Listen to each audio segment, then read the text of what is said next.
Alright, abusia mincha na misanso emo akwaba emra eye channel so ha. Eda so ye bear media GH. Abusia se de ade His Excellency John Dramani Mahama. Ye papai. In fact, or Jini din papa. Just say the second coming papai amaso be the agro. Papai abana juma. Ye no wasa abano kasapa. Ye kasa obi enim kasa. In fact, His Excellency John Dramani Mahama.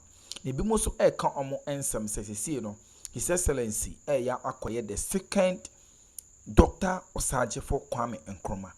Abusia e pepe akopie mu ewo United Nations abusia conference na odinsem bi editu dwana ne nsem a oka yina ne se ewiase nyina enhwe oma ewiase ene the western world no omo 50 years na 50 years to come no the youth between the age of 15 years ekosi 24 years no be dominate the whole world.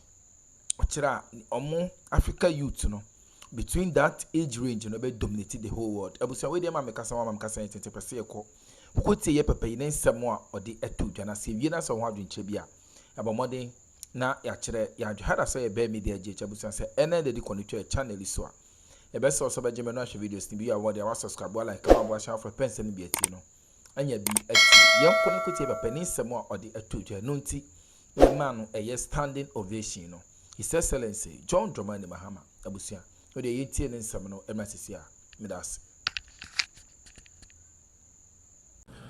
Of the 51 member states involved in the founding of the United Nations in 1945, only 4 were African: Egypt, Ethiopia, Liberia, and South Africa.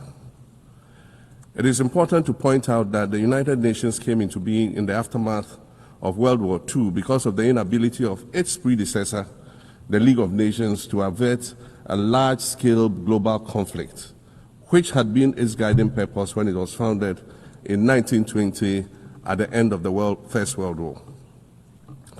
Out of the 42 founding member states of the League of Nations, only 3 were African: Liberia, the Union of South Africa, and Ethiopia. Egypt was to join later in 1937. Africa's overall participation in the organization's founding was minimal and relatively unimportant.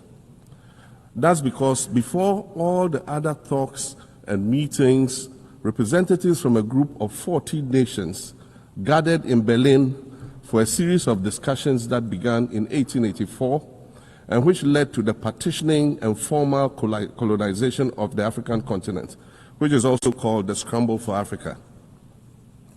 It has famously been written that past is prologue. Well, in the past, the majority of the 54 nations that now comprise Africa were never offered a seat at the table where plans for a new world order were being drawn.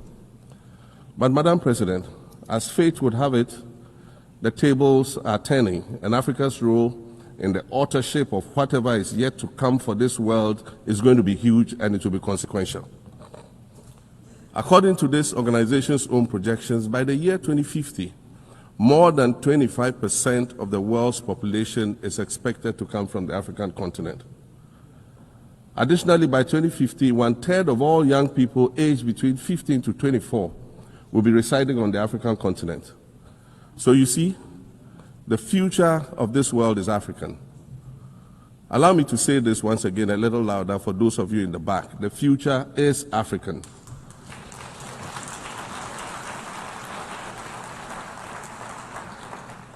Already today, Africa is a catalyst for human potential and development, as well as for economic reform and ecological stability. Africa is a catalyst for systemic change.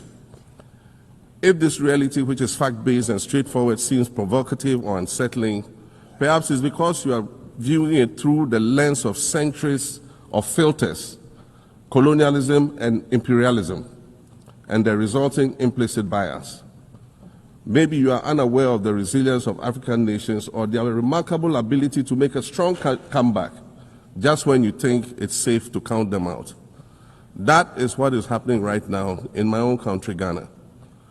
Our constitution limits leaders to 2 4-year terms. In January, I was sworn in for a second term, which, let me point out, was non-consecutive with my first term. Our currency, the Ghana cedi, was rapidly depreciating, faced with rising inflation, a huge debt burden, and low morale amongst our citizens. My new administration settled down quickly and embarked on an ambitious program of comprehensive transformation designed to restructure Ghana's economic foundation and enhance our competitive standing globally. We refer to this process of recalibration as our reset agenda. In just 8 months, we have achieved significant reduction in inflation from 23.8% in December 2024 to 11.5% in August 2025, restoring price stability for our citizens. Additionally, our currency, the Ghana cedi, has appreciated considerably against other currencies, with Bloomberg reporting it as the best performing currency in the world at one point. Our improved sovereign credit rating reflects increasing investor confidence in our economy, and our 24-hour economy initiative promises to transform our economy. And there's a renewed willingness amongst our people to trust that their elected officials have Ghana's interests at heart and that we're progressing together. Madam President, I believe that in honor of this milestone celebration, the United Nations should also embark on a process of serious recalibration and establish its own reset agenda. Since the organization's founding, the number of UN member nations has nearly quadrupled. And quite frankly, it is not the same world that it was back then when the UN was formed. I mentioned earlier that I began my second non-consecutive term as president this past January. My first term ended in January 2017. In that span of time, 8 years, the world has changed with such ferocity. My first days in office after my return felt as though I had just awakened from a Rip Van Winkle-style sleep. Now, no, that was only after 8 years. Imagine then what it will be like after 80 years since the founding of the United Nations. In 1945, the sun had not yet set on the largest empire in history. The most common mode of international travel was by sea. The personal computer had not been invented, let alone made portable. And television, a new convenience, was still in its infancy, albeit in black and white color. Relations between the US and the Soviet Union were turning frosty, with Winston Churchill declaring that an iron curtain has descended across the European continent. Fast track 80 years on, in today's world, hundreds of thousands of commercial flights take off and land every day. Libraries have been digitized so that volumes of literature can exist on a small device, small enough to fit inside your pocket. We live in a world of cryptocurrency, artificial intelligence, social media, the internet and its dark hidden dungeon of the dark web, all of which carry a potential threat to global peace and security. Climate change is real, and we're fighting a losing battle against the loss of Maldives and other island nations to the rising sea level, against the loss of Timbuktu to desertification and the Amazon forest to global warming and deforestation. Madam President, the UN Founding Charter is outdated when it comes to representation in this August Assembly. The most powerful post-World War II nations are still being rewarded with an almost totalitarian guardianship over the rest of the world. And yet, the first sentence in Chapter 2, Article 1 of the UN Charter declares that the organization is based on the principle of sovereign equality of all its members.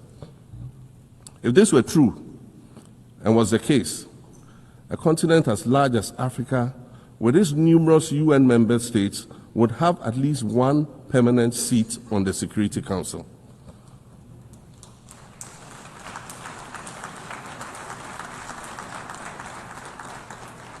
Furthermore, we believe that veto power should not be restricted to only 5 nations, nor should it be absolute. There must be a mechanism in this House for the General Assembly to challenge a veto. No single nation should be able to exercise an absolute veto to serve its own interests in a dispute. In 1995, during the 50th anniversary of the United Nations, Nelson Mandela stood in this very spot, and he said, "The United Nations has to reassess its role, redefine its profile, and reshape its structures. It should truly reflect the diversity of our universe and ensure equity among the nations in the exercise of power within the system of international relations in general and the Security Council in particular." I close quotations.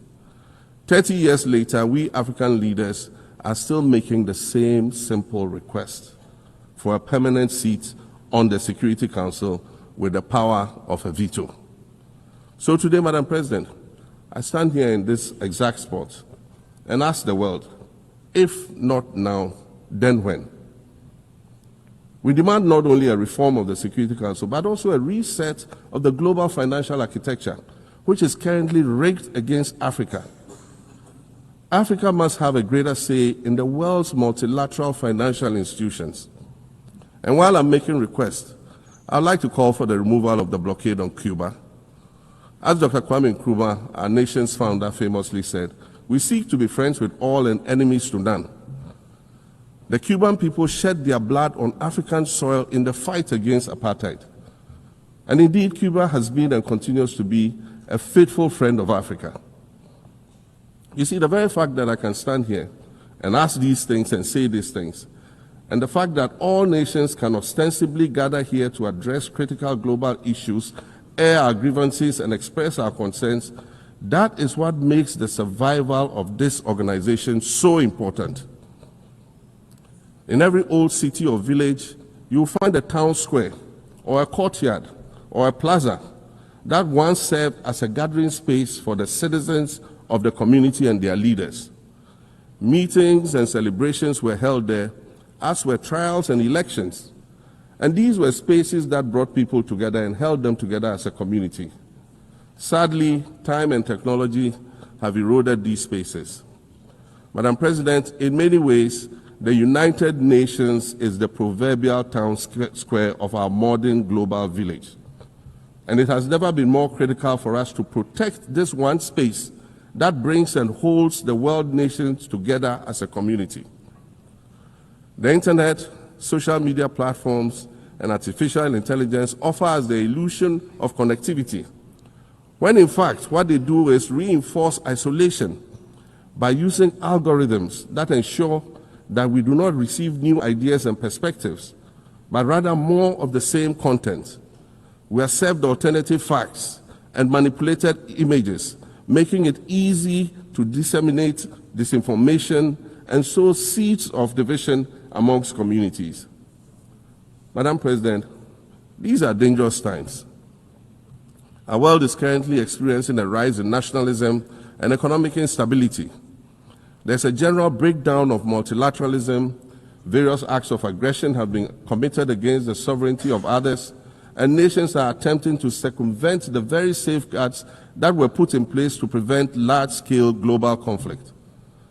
These conditions are all too similar to the ones that led to the League of Nations' failure in fulfilling its mandate. The denial of visas to President Abbas and the Palestinian delegation sets a bad precedent and should be deeply worrying to all member nations of the United Nations. Ghana recognized the state of Palestine in 1988 and supported a two-state solution to the conflict since then. And I say, contrary to the claims of some, a two-state solution would not be a reward for Hamas. It would rather be a reprieve for the hundreds of thousands of innocent women and children and people who are facing collective punishment and forced starvation for no reason other than the fact that they are Palestinian. For nearly 2 years and for the fear of reprisals, we here in this General Assembly have been playing hide and seek with language to find the right words to help us avoid or excuse what we all know is taking place in Gaza.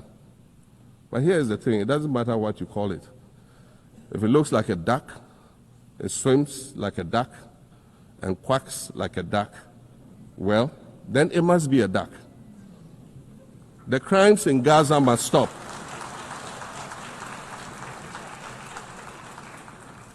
The crimes in Gaza must stop. Madam President, I also want to draw particular attention to the conflict in Sudan, which this body has described as the world's largest humanitarian crisis. 12 million people have had to flee their homes. And when we speak of migration, we refer to the 12 million new Sudanese refugees, whom we as a global community should be willing to assist in much the same way that many member nations readily assisted new refugees coming out of Ukraine. Let's dispense with the euphemisms and dog whistles and speak frankly. It is not a mystery that when leaders of Western nations complain of their migration problems, they are often referring to immigrants from the global south. But many of those immigrants are climate refugees. And interestingly, the global north emits 75% more greenhouse gases than the global south. However, the effects of climate change are more severe in the global south because we lack the resources to address them effectively. And so when the desert encroaches on our villages and towns and they become unlivable, we are forced to flee. Wassan Shire, a Somali-born prophet, a Somali-British poet born in Kenya to Somalian refugee parents, was London's first youth poet laureate. She writes in her poem titled Home. And it says, you have to understand that no one puts their children in a boat unless the water is safer than the land. No one bends their palms under trains beneath carriages.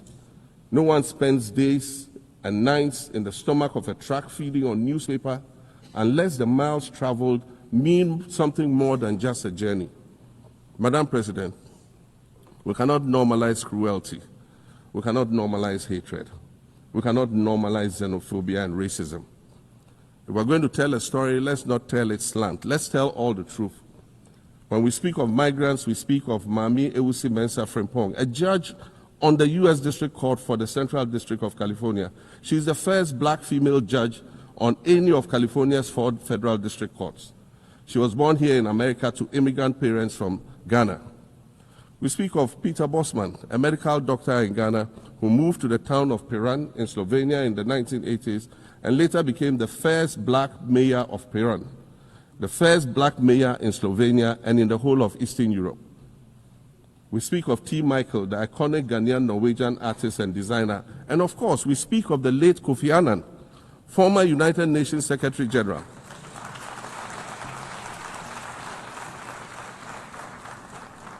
Former United Nations Secretary General and Nobel Peace Prize recipient, who was born in Ghana but spent his adulthood in various places in America and Europe. These are people who have brought great distinction to the countries that they decided to call home. Just as the migrants and the children of migrants before them did, I dare say these are not invaders. These are not criminals. Madam President, the slave trade must be recognized as the greatest crime against humanity. As the African champion on reparations, Ghana intends to introduce a motion in this August body to that effect. More than 12.5 million Africans were forcibly taken against their will and transported to create wealth for the powerful Western nations. We must demand reparations for the enslavement of our people and the colonization of our land that resulted in the theft of our natural resources, as well as the looting of artifacts and other items of cultural heritage that have yet to be returned in total. We recognize the value of our land and the value of our lives, as did our colonizers, as well as the governments that happily paid reparations to former slave owners as compensation for the loss of their property, in quotes, and that property for which they received compensation was paid referred to enslaved people who had been freed. Madam President, an increasingly insecure world is witnessing upward spending on defense budgets of bilateral partners and steep cuts in official development assistance. Since July 2024, it is estimated that there's been a 40% drop in humanitarian aid globally. In this era of global uncertainty, Africa must exercise sovereignty over its natural resources to raise the necessary funds to ensure the well-being of its citizens. The days of parceling out vast concession areas to foreign interests for exploitation must come to an end. We'll continue to welcome foreign investment, but we must negotiate better for a bigger share of the natural resources that belong to us. And we must insist on value addition to these resources. We're tired of the continued image of poverty-stricken, disease-ridden rural communities living at the periphery of huge foreign-controlled natural resource concession areas. We're tired of having people extract the most they can from us and in return offer us the very least by way of respect, consideration, and dignity. We're tired of not being represented in ways that reveal the richness and complexity of our history or acknowledge all that we have overcome to arrive here in this liminal space of untold possibilities. Allow me to echo the Indian-American writer Arundhati Roy, who wrote, "Another world is not only possible, she is on her way. On a quiet day, I can hear her breathing." I want to add that for the sake of Africa, and quite selfishly for the sake of my 18-year-old daughter, I hope that this new world that is arriving is a place of safety and equality for women and girls. To succeed, we must empower everyone, including women and girls, to reach their full potential. In closing, Madam President, I'd like to congratulate you on your election to preside over this historic 80th General Assembly and on being the 5th woman to hold this distinction. I'd also like to congratulate Her Excellency Nana Jane Opoku-Agyeman on being the first woman Vice President of Ghana.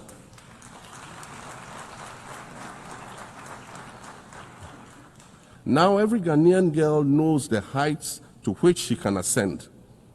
Words matter, but issues of representation matter even more, which is why Ghana looks forward to the appointment of a woman as Secretary General of this organization in the near future. Madam President, Your Excellencies, I thank you for your kind attention.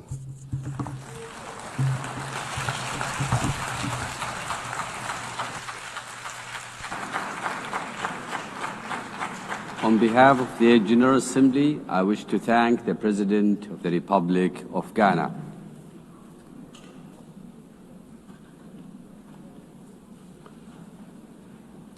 The Assembly will hear an address by His Excellency Omaho O.C.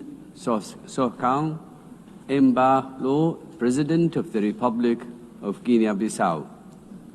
I request protocol to escort His Excellency and invite him to address the Assembly.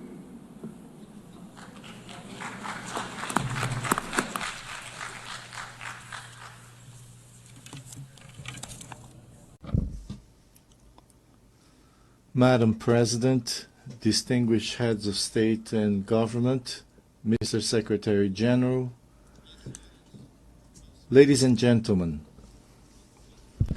allow me to begin by congratulating Mrs. Annalena Baerbock on her election as President of the 80th session of the United Nations General Assembly.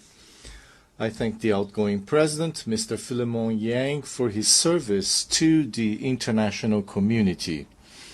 To Secretary General Antonio Guterres, I wish to reaffirm Guinea-Bissau's full support for his tireless efforts in favor of world peace, international cooperation, multilateralism, and sustainable 80 years ago, the founders of the United Nations pledged to save succeeding generations from the scourge of war. That promise, unfortunately, has not yet been fully fulfilled. Yet this commitment, undertaken by each member state upon joining the UN Charter, remains valid and continues to be honored through the dedication of every UN peacekeeper and every humanitarian worker who often make the difference between life and death in conflict zones or following natural disasters.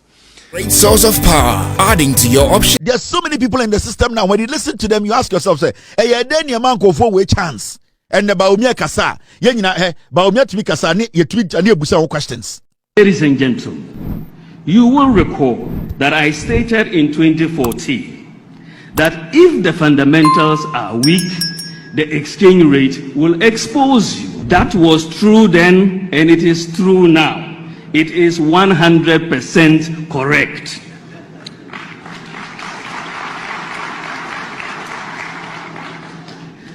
So if the fundamentals are weak, the exchange rate will expose you.